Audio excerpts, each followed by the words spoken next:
करिए।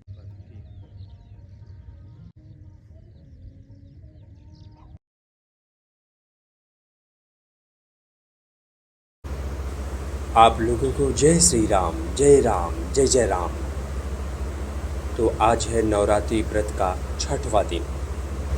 जो बंधुजन 9 दिन के व्रत हैं और जो बंधुजन शुरुआती के और अंतिम के दिन के व्रत पालन कर रहे हैं और जो बंधुजन व्रत नहीं किए हैं, आप सभी लोगों को हृदय से प्रेम रूपी प्रणाम है। तो जैसा कि स्नान करने के लिए गंगा मैया जी के तट की ओर निकल जाते हैं, जैसा कि व्रत में व्यायाम करना ही बड़ा ही चुनौतीपूर्ण हो गया है और होता ही है, क्योंकि जब हम कुछ भोजन ग्रहण नहीं करेंगे तो हमारे लिए थोड़ा व्यायाम चुनौतीपूर्ण होता ही है। पर आप लोगों से एक चुनौती लेते हैं, जिस दिन दशमी होगी उस दिन दंड 100 से अधिक अवश्य ही लगाएंगे। तो इस प्रकार से माता जी के तट पर पहुंचकर स्नान करने के लिए प्रवेश कर जाते हैं। माता जी को प्रणाम करते हैं, माता जी की वंदना करते हैं, फिर इसके बाद डुबकी लगाकर स्नान करना आरंभ करते हैं। जैसा कि दशमी को इसलिए 100 से अधिक दंड लगाएंगे क्योंकि हमारा मन ये कहता है कि व्रत कर लिए हैं, शरीर में कुछ अन्न नहीं है, इसलिए व्यायाम करना एक चुनौती है। तो उस चुनौती को हम तब स्वीकार करेंगे जब हमारे शरीर में 9 दिन तक कोई अन्न नहीं रहेगा और 10वें दिन हम 100 से अधिक दंड लगाएंगे। तो मन को ये पता चलना चाहिए कि हम मानव के अंदर भगवान ने दृढ़ संकल्प शक्ति प्रदान की है, इसलिए मन को हमें बहाने नहीं देने चाहिए। फिर हम लोग ध्वजारोहण करके शंखनाद करते हैं।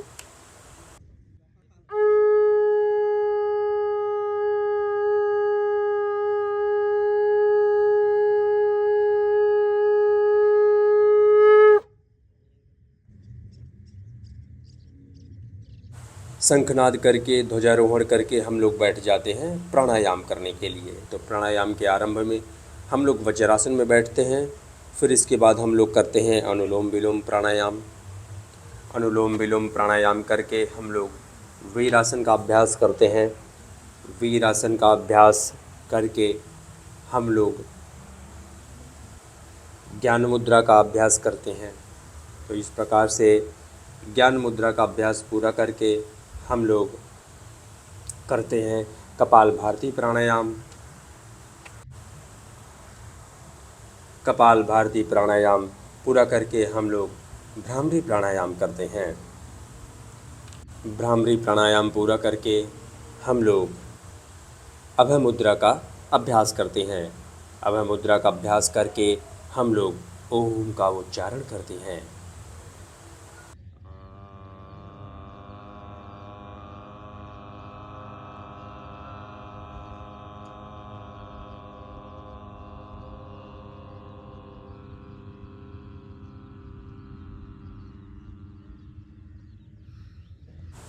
जैसा कि आज है हम लोगों का बैक और एप्स के लिए व्यायाम का दिन है, तो इस दिन हम लोग विशेषकर बैक के लिए और एप्स के लिए व्यायाम करेंगे। तो उसके पहले हम सबसे पहले अपने शरीर की स्ट्रेचिंग कर लेते हैं फटाफट।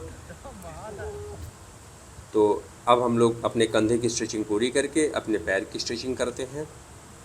तो इस प्रकार से अलग अलग तरीके से पैर की स्ट्रेचिंग करते हुए आगे बढ़ते हैं।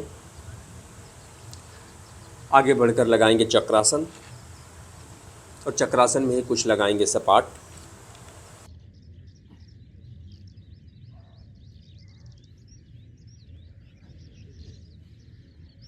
चक्रासन लगा के पूरा करते हैं। उसके बाद लगाएंगे हम लोग मयूरासन। मयूरासन के अभ्यास से हमारे जो पाचन तंत्र बहुत ही अच्छे होते हैं, इसलिए आप नित्य मयूरासन का अभ्यास करें। मयूरासन लगा के पूर्ण करते हैं। इसके बाद लगाते हैं एल्बो लीवर अपने 5 उंगली पर। फिर इसके बाद इसी एल्बो लीवर का अभ्यास करेंगे 3 उंगली पर। तो तीन उंगली पर एल्बो लीवर का अभ्यास करते हैं। फिर इसके बाद लगाते हैं 2 उंगली पर एल्बो लीवर। तो इस प्रकार से एल्बो लीवर के साथ स्ट्रेचिंग पूरी करते हैं। अब आगे बढ़ेंगे व्यायाम की ओर।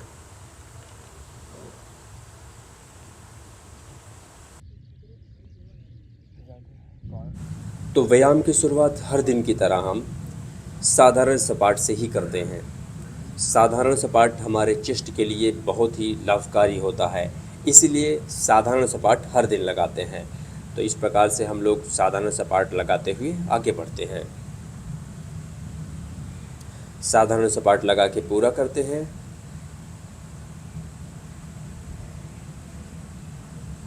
और थोड़ा सा आराम करेंगे और फिर इसके बाद आ जाएंगे हम कुंभक सपाट लगाने के लिए। एक गहरी सांस भरेंगे और एक सांस में ही कुंभक सपाट लगा देंगे।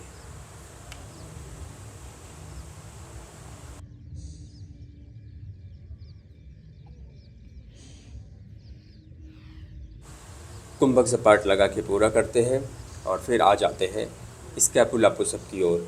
तो इस प्रकार से स्कैपुला पुशअप की स्थिति में आते हैं और शरीर को आगे खींच लेते हैं और इसमें लगाना सपाट आरंभ करते हैं। तो इस प्रकार से शरीर को नीचे ले जाते हैं आराम से, फिर ऊपर लेके आते हैं। तो इस सपाट के लगाने से हमारे फोर आर्म और हमारे कंधे यानी कि हमारी पूरी शरीर बहुत ही मजबूत हो जाती है। तो यह सपाट लगा के पूरा करते हैं और थोड़ा सा आराम करेंगे। आगे बढ़कर लगाएंगे हम हिंदू सपाट। तो इस प्रकार से हिंदू सपाट की स्थिति में आते हैं और हिंदू सपाट लगाना आरंभ करते हैं।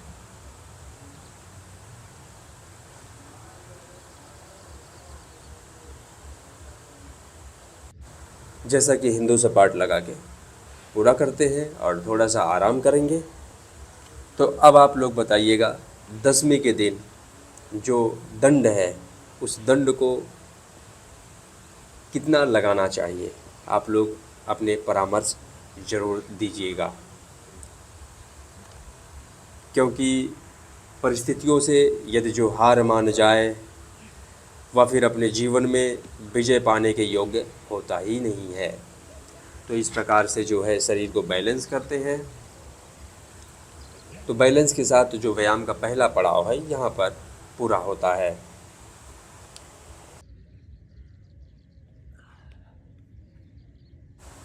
जैसा कि आज है एब्स का दिन और बैक का दिन, तो इसलिए सबसे पहले अब व्यायाम के दूसरे पड़ाव में एब्स के लिए एक्सरसाइज करना आरंभ करते हैं। एब्स के लिए तरह तरह के एक्सरसाइज को करते हुए आगे बढ़ते हैं।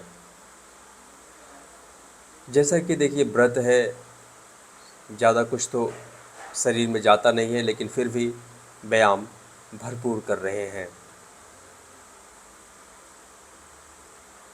तो इस प्रकार से जो है एब्स के लिए व्यायाम करते हुए आगे बढ़ते हैं।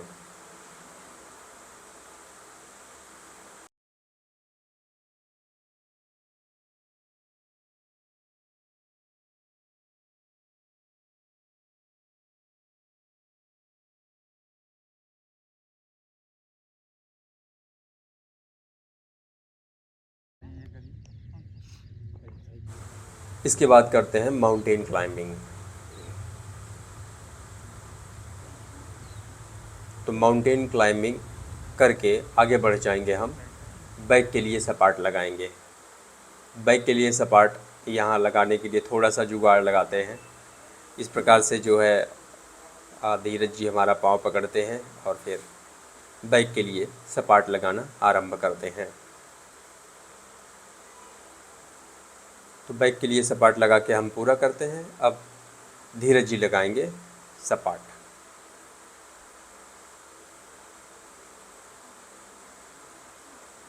जैसा कि बैकग्राउंड में बहुत सारे म्यूजिक वगैरह चल रहे हैं, तो इसलिए जो है थोड़ा साइलेंट करना पड़ता है।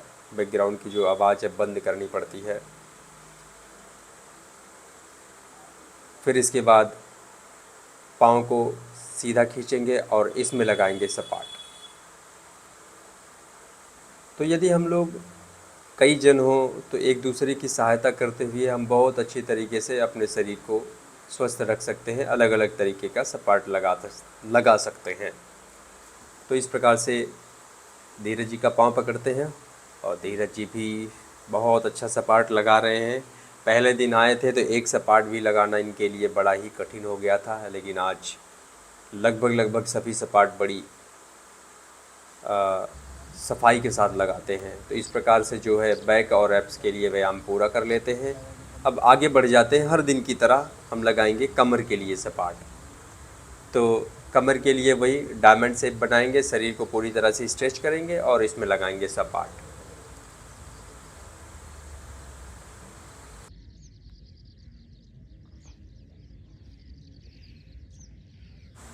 तो हम लोग यह सपाट पूरा करते हैं और थोड़ा सा आराम करेंगे। आराम करने के बाद इसी सपाट को हम जो है एक हाथ से लगाएंगे। तो यह कमर का जो सपाट है एक हाथ से लगाते हुए आगे बढ़ते हैं।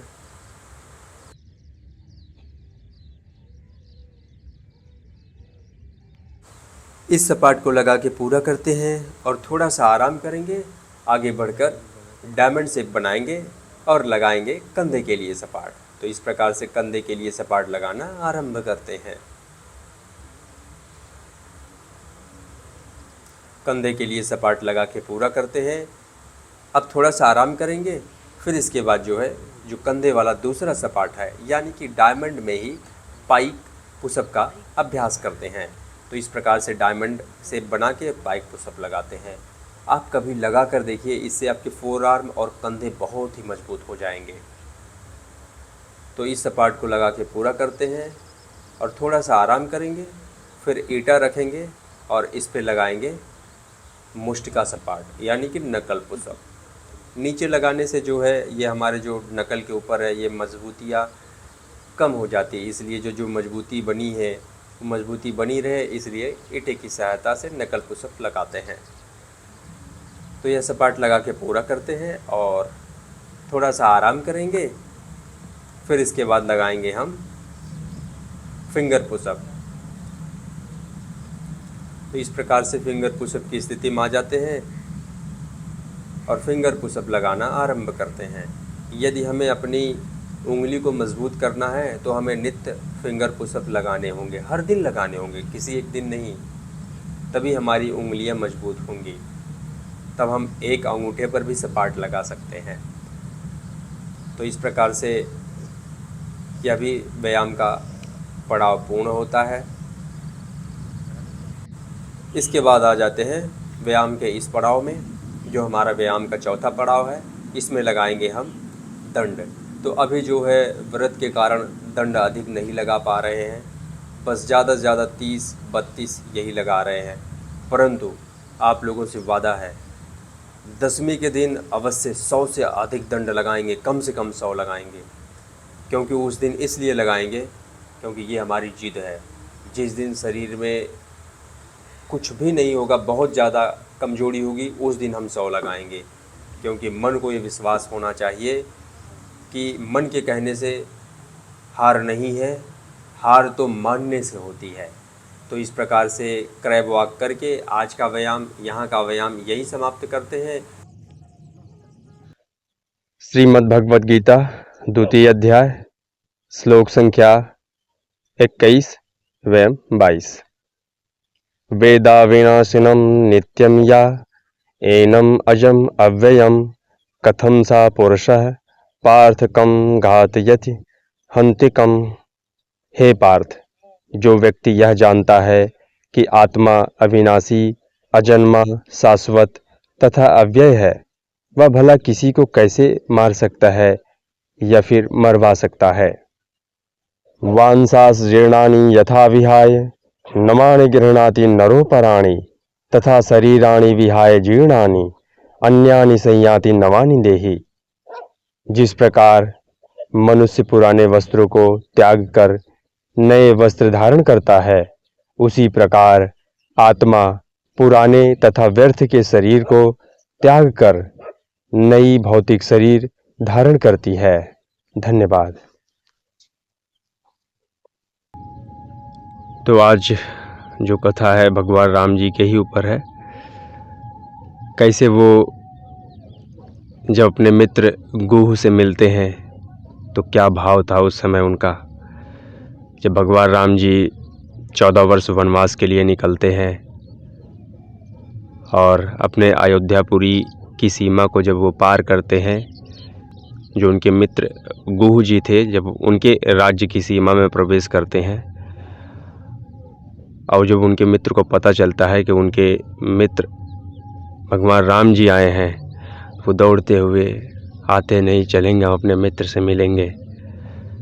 और जैसे वो आते हैं, उनको देखते ही भगवान राम जी पूरे अपने हृदय से लगा लेते हैं। उस समय सिर्फ एक ही भाव था, ना छोटे का था, ना बड़े का था, ना ऊंच का था, ना नीच का था, बस एक भाव था, प्रेम का। और हृदय से स्पर्श करके भगवान राम जी वहाँ सिर्फ मित्र भाव को ही याद रखते रहें और उसी को समाज में संदेश भी देते रहें। और कि आने वाले समय में अगर लोग ऊंच नीच, छोटे बड़े इस भेदभाव में जब अगर उलझें, तो एक बार उन्हें उस दृश्य को देख लेना चाहिए कि यदि भगवान राम ऐसा सोचते तो फिर इस प्रकार न करते वो, जैसा कि आज के परिवेश में चल रहा है। कोई अपने आप को अगर किसी ऊंचाई पर पहुंच जा रहा है, तो यदि उसके चरण स्पर्श करने के लिए कोई जा रहा है तो उसे चरण स्पर्श नहीं करवाते। इसलिए नहीं करवाते कि उनके शरीर को स्पर्श कर लेगा तो उनकी शरीर गंदी हो जाएगी। अरे अगर ये भगवान राम जी सोचते तो जो उनके मित्र गुह जी थे, वो अपने आप को ऐसा वो मानते थे कि वो बहुत नीचे स्तर के, ऐसा वो मानते थे। पर भगवान राम जी की दृष्टि में जीव जंतु प्राणी हर कोई एक समान है और वो उसी प्रकार से जो है उनको अपने गले से लगाते हैं और यही प्रेम भाव दिखाते हुए समाज में एक संदेश देते हैं। धन्यवाद। भारत माता की जय, भारत माता की जय, भारत माता की जय। वंदे मातरम, वंदे मातरम, वंदे मातरम।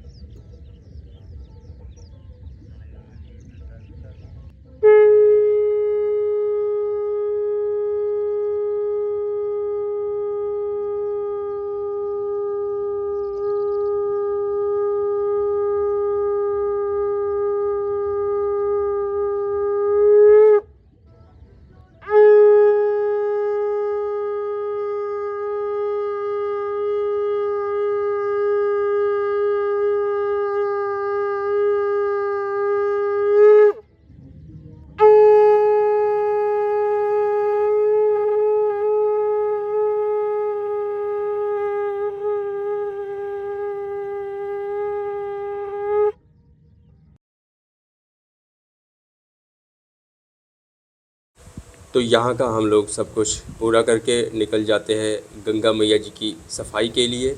माता जी के तट पर पहुंचकर गंगा मैया जी की सफाई करते हैं। तो चलिए आप लोग मेरे साथ मिलकर बोलिए, सियावर रामचंद्र की जय, हर हर महादेव, जय शिव शंभो, जय हिंद, वंदे मातरम, जय गंगा मैया।